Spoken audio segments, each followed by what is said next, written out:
Hello everyone, welcome to my channel.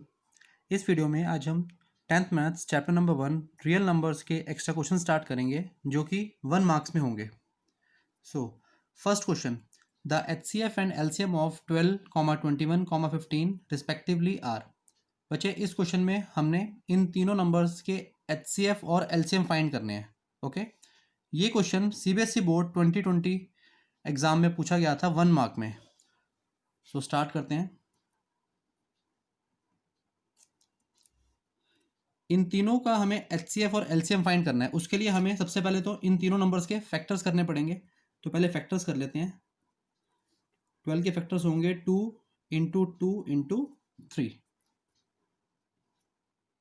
21 के factors होंगे 3 into 7। 15 के फैक्टर्स होंगे 3 इंटू 5। ओके, नाउ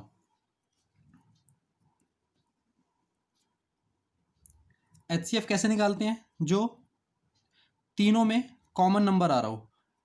3 बेटा एक ऐसा नंबर है जो तीनों में कॉमन है। ठीक है, तो इसका एचसीएफ कितना हो गया? 3। Okay, now LCM. देखो, एलसीएम के लिए हम क्या करते हैं, जो एचसीएफ में नंबर आया होता है वो तो लेते ही लेते हैं। इसके अलावा अब ऊपर चेक करो, जो नंबर रह गए हैं वो सब एलसीएम में जो है मल्टीप्लाई होंगे, यानी यहाँ पर सब मल्टीप्लाई होंगे। 3 तो हम ले चुके हैं पहले से ही, जो कि एचसीएफ में आ चुका है। अब इसके अलावा कौन कौन से बचे हुए हैं? एक तो ये 2 टाइम्स 2 बचा हुआ है, 2 इंटू 2, एक 7 और एक 5। तो इन सबको जो मल्टीप्लाई करेंगे वो हमारे पास एलसीएम आ जाएगा। इन सबका जो मल्टीप्लाई करके नंबर आया दैट इज 420। सो एचसीएफ आ गया 3 और एलसीएम आ गया 420।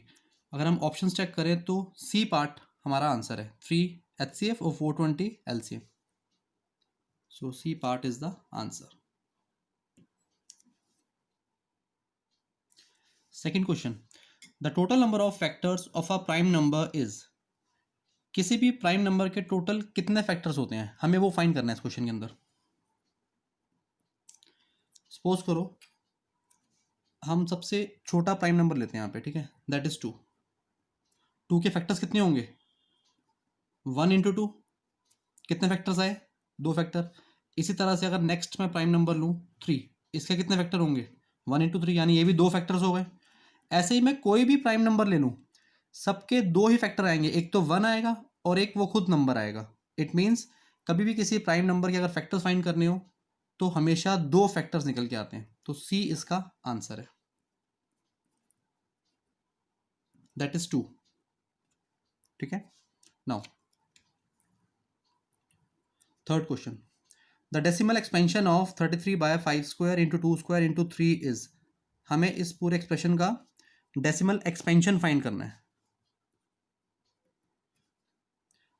बच्चे, ये क्वेश्चन कंपार्टमेंट में 2020 एग्जाम में आया था 1 मार्क में। ठीक है, तो बहुत ही इंपॉर्टेंट क्वेश्चन ही हो सकता है आपके लिए भी।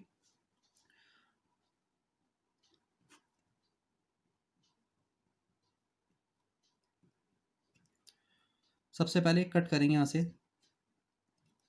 ठीक है, ये बचा 11/5 स्क्वायर इंटू 2 स्क्वायर। ओके, दोनों में पावर सेम सेम है तो बेसिस की मल्टीप्लाई हो जाएगी। तो 5 टू सा कितना हो गया 10, ये आ गया 10 स्क्वायर यानी 100। 11/100। तो इसको जब डेसिमल में कन्वर्ट करेंगे कितना आएगा? 0.11। It means B part is the answer. बहुत ही सिंपल क्वेश्चन है ये। Fourth question, the decimal expansion of 17/8 will terminate after how many places of decimals. यानी देखो करना क्या इस क्वेश्चन में, इसका जो भी डेसिमल एक्सपेंशन होगा तो डेसिमल के बाद कितने डिजिट्स तक जो है ये आंसर इसका स्टॉप हो जाएगा, हमें वो फाइंड करना है। जैसे एग्जांपल लेता हूँ यहाँ पे मैं, मान लो मैंने एक नंबर लिखा 2.75। तो आप क्लियरली देख पा रहे हैं डेसिमल के बाद 2 डिजिट्स के बाद ना ये नंबर स्टॉप हो गया, यानी टर्मिनेट हो गया। टर्मिनेट मीन्स स्टॉप हो जाना, यानी 2 डेसिमल के बाद 2 डिजिट्स तक ये नंबर स्टॉप हो गया। अगर एक मैं एग्जांपल और लूँ 3.129, ऐसे ही ये नंबर भी डेसिमल के बाद 3 डिजिट्स के बाद ये स्टॉप हो गया, है ना। तो ऐसे हमें इसका फाइंड करना है, इसका जो भी डेसिमल एक्सपेंशन होगा तो डेसिमल के बाद कितनी डिजिट्स उसमें आएंगी ये हमें बताना है। तो सबसे पहले हमारा काम है इसको डेसिमल में कन्वर्ट करना। तो 17/8, 8 को हम लिख सकते हैं 2 क्यूब। अब इसको डेसिमल करना है तो कैसे करेंगे, देखो डिनोमिनेटर में जो है 10 की फॉर्म होनी चाहिए। अब 10 की फॉर्म लाने के लिए क्या करूंगा मैं, 5 क्यूब मल्टीप्लाई करूंगा। अब बैलेंस करने के लिए न्यूमरेटर में मुझे 5 क्यूब लाना पड़ेगा।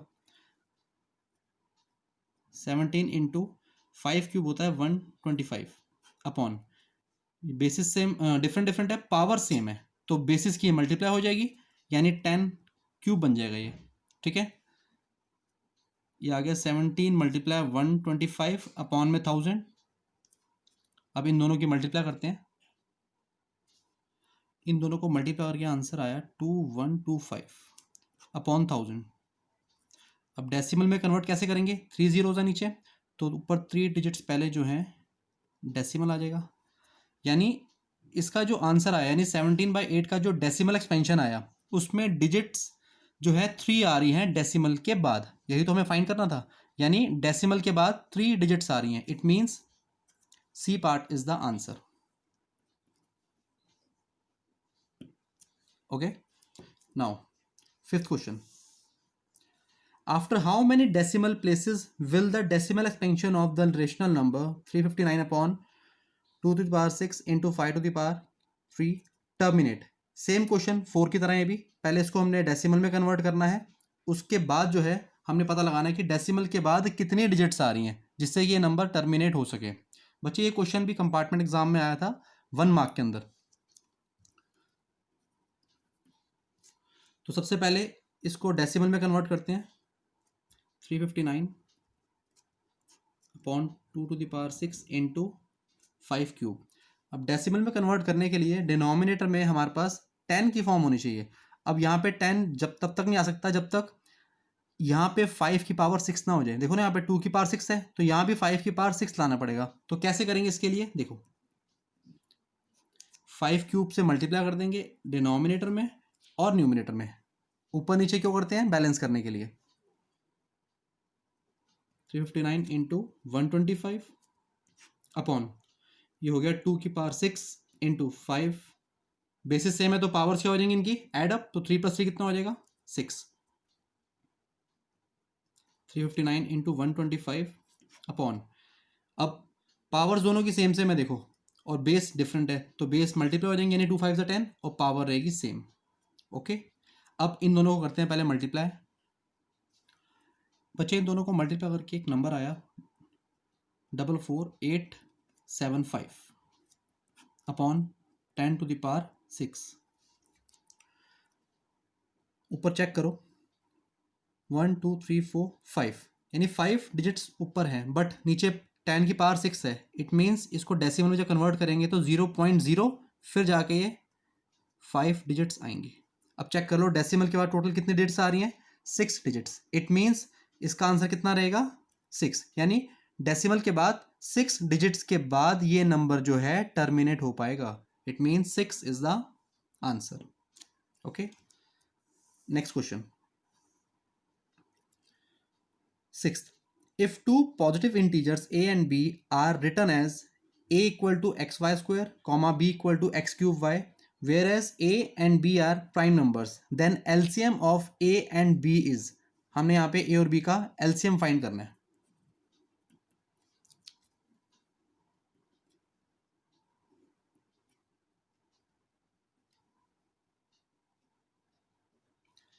बच्चे एलसीएम फाइंड करने का एक हमारे पास एक शॉर्टकट तरीका भी होता है। देखो यहाँ पर a की वैल्यू है और यहाँ पे b की वैल्यू, ठीक है। सबसे पहले देखो दोनों में चेक करो x है, और किस वाले x की वैल्यू सबसे ज़्यादा है, एक्स क्यूब की। यहाँ पे x की पावर 1 है, यहाँ पे x की पावर 3 है। जो बड़ी पावर वाला होता है वो आप एलसीएम में लोगे। तो LCM of a and b equal to, ठीक है, दोनों में से जो पावर जिसकी बड़ी रहेगी वो यहाँ पे लिखा जाएगा। अब यहाँ पे वाई स्क्वायर है, यहाँ पे सिंगल y है, यानी y की पावर 1 है, तो यहाँ पे कितना आ जाएगा वाई स्क्वायर, क्योंकि स्क्वायर पावर जो है दोनों में से बड़ी है। इट मीन्स a और b का जो एलसीएम आया वो कितना आ गया, एक्स क्यूब वाई स्क्वायर, यानी सी पार्ट इसका आंसर है।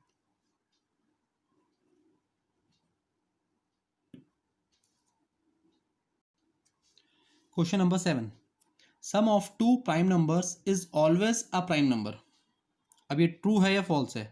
क्वेश्चन में क्या कह रहा है, कोई भी दो प्राइम नंबर का जो सम होता है यानी दोनों को एडअप करें तो क्या हमेशा प्राइम नंबर ही आंसर आएगा? चेक कर लेते हैं अभी। देखो सपोज करो यहाँ पे मैं एग्जांपल लेता हूँ। पहले तो दो प्राइम नंबर लेने हैं ना, एक मैं 2 ले लेता हूँ और एक ले लेता हूँ 3। दोनों प्राइम नंबर है। इन दोनों को जब मैं सम करूंगा आंसर आएगा 5। भाई 5 प्राइम नंबर है। अभी तक तो ये वाली स्टेटमेंट ट्रू हो रही है कि sum of two prime numbers is always a prime, अभी तक। नेक्स्ट एग्जांपल लेते हैं, सॉरी प्लस, एक मैंने 3 ले लिया और इसमें मैं ऐड कर रहा हूँ 5। ये दोनों ही प्राइम नंबर है। 3 + 5 कितना होता है? 8। क्या अब 8 प्राइम नंबर है? बिल्कुल भी नहीं। इट मीन्स ये स्टेटमेंट हर बार ट्रू नहीं होगी, यानी हर केसेस में ये स्टेटमेंट ट्रू नहीं रहेगी। It means false is the answer. Okay, question number 8, the rational number can be expressed as terminating decimal if the factors of denominator are dash and dash. किसी भी rational number को हम terminating form में लेकर आना है, ठीक है, तो उसके फैक्टर्स जो हैं डिनोमिनेटर के क्या होने चाहिए? बच्चे कभी भी किसी भी रेशनल नंबर को आप टर्मिनेटिंग फॉर्म में लाना चाहते हो तो हमेशा उस डिनोमिनेटर के जो फैक्टर्स रहने चाहिए वो 2 और 5 में रहने चाहिए। आपको एग्जांपल लेके बताता हूँ मैं। देखो सपोज करो हमारे पास एक नंबर है 37/20, ठीक है। अब इसको डेसिमल में कन्वर्ट करने के लिए कैसे करेंगे? 20 के फैक्टर्स क्या होंगे? 2 × 2 × 5, 2 2 4, 4 5 20। तो ये आ गया 2² × 5। अब इसको डेसिमल में यानी इस वाले फ्रैक्शन को डेसिमल में कन्वर्ट करने के लिए क्या करना पड़ेगा मुझे? यहाँ पे 5 की पावर 2 लाना पड़ेगा, यानी इंटू 5। इट मीन्स मेरे यहाँ पे कहने का मतलब क्या है, कभी भी किसी रेशनल नंबर को अगर आपको डेसिमल में कन्वर्ट करना चाहते हो और वो टर्मिनेटिंग फॉर्म में आए तो हमेशा जो डिनोमिनेटर या तो खाली 2 में हो या सिर्फ 5 में हो, या अगर दोनों पूछे गए हो तो 2 और 5 में होने चाहिए, तब जाके जो है वो टर्मिनेटिंग फॉर्म में आ पाएगा। अगर इसके अलावा कोई और नंबर होता है डिनोमिनेटर में, यानी डिनोमिनेटर के फैक्टर में 2 और 5 के अलावा कोई और नंबर आता है, तब वो टर्मिनेटिंग फॉर्म यानी टर्मिनेटिंग डेसिमल फॉर्म में नहीं आ पाएगा, ठीक है। तो इसका जो आंसर रहेगा वो 2 और 5 रहेगा। 9th question, √7 is an integer, irrational, rational या नन? बच्चे इसका जो आंसर है वो है इर्रेशनल। अब वो कैसे होगा? देखो अगर इसका आप स्क्वायर रूट निकालोगे लॉन्ग डिवीजन मेथड से, ठीक है, तो डेसिमल के बाद जो नंबर्स आते रहेंगे ना वो चलते ही जाएंगे। इसका मतलब इस √7 की जो वैल्यू निकल के आएगी ना वो नॉन टर्मिनेटिंग नॉन रिपीटिंग आएगी, ठीक है ना। तो ऐसे वाले केस में हम इर्रेशनल बोलेंगे। So B part is the answer. Okay, 10th question, number 6 की power n can end with where n is the natural number. 6 की पावर n है और n की जगह क्या है? नेचुरल नंबर है। अब ये नंबर हमेशा कौन से डिजिट से एंड करेगा हमें वो बताना है। इन ऑप्शंस में से हमें वो बताना है कि कौन से डिजिट से एंड करेगा। देखो नेचुरल नंबर का मतलब होता है जो 1 से स्टार्ट होते हैं, ठीक है। मैं 1 बाय 1 ना कुछ एग्जांपल शो करूंगा यहाँ पे।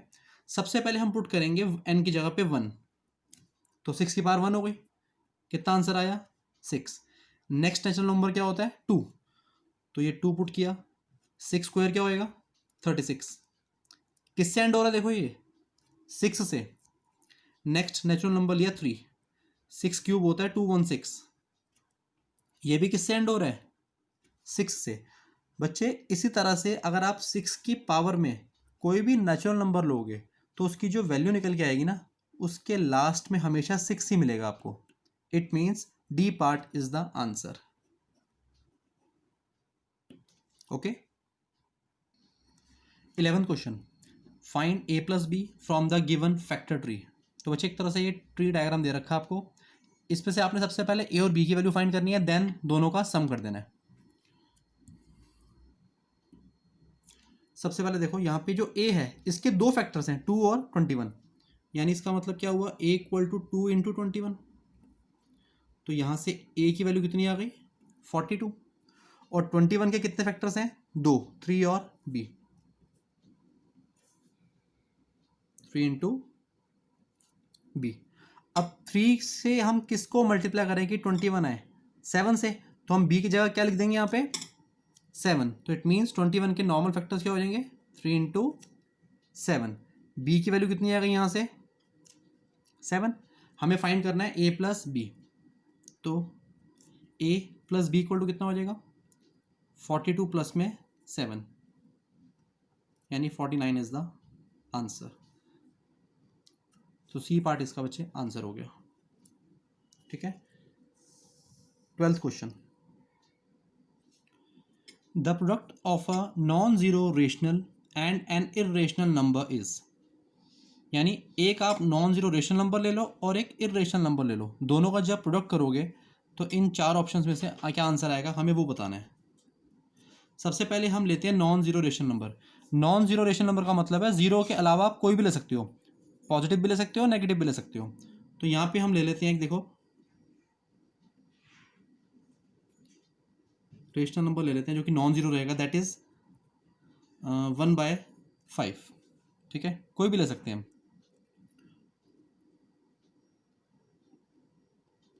और एक इरेशनल नंबर ले लेते हैं दैट इज √2। अब जब इन दोनों का हम प्रोडक्ट करेंगे 1/5 इंटू में √2, हमें क्लियरली पता है जो √2 की वैल्यू होती है वो होती है 1.414 समथिंग डैश डैश डैश, क्योंकि इरेशनल नंबर है, स्टॉप तो कभी होगा नहीं है। ठीक है ना, √2 की वैल्यू पुट की यहाँ पे। अब इन दोनों को जब सॉल्व करेंगे तो ऑब्वियस ही बात है जो आंसर निकल के आएगा वो क्या निकल के आएगा, वो भी कुछ इरेशनल निकल के आएगा, है ना। तो इस क्वेश्चन का जो आंसर रहेगा वो रहेगा ऑलवेज इरेशनल, हमेशा वो इरेशनल ही आंसर आएगा। ठीक है, it means A part is the answer. तो बच्चे ये इस वीडियो का लास्ट क्वेश्चन था। इसी तरह के क्वेश्चंस आपको आगे आने वाली वीडियोस में मिलते रहेंगे, इनकी रिटन प्रैक्टिस जरूर करिए आप लोग। Thank you very much.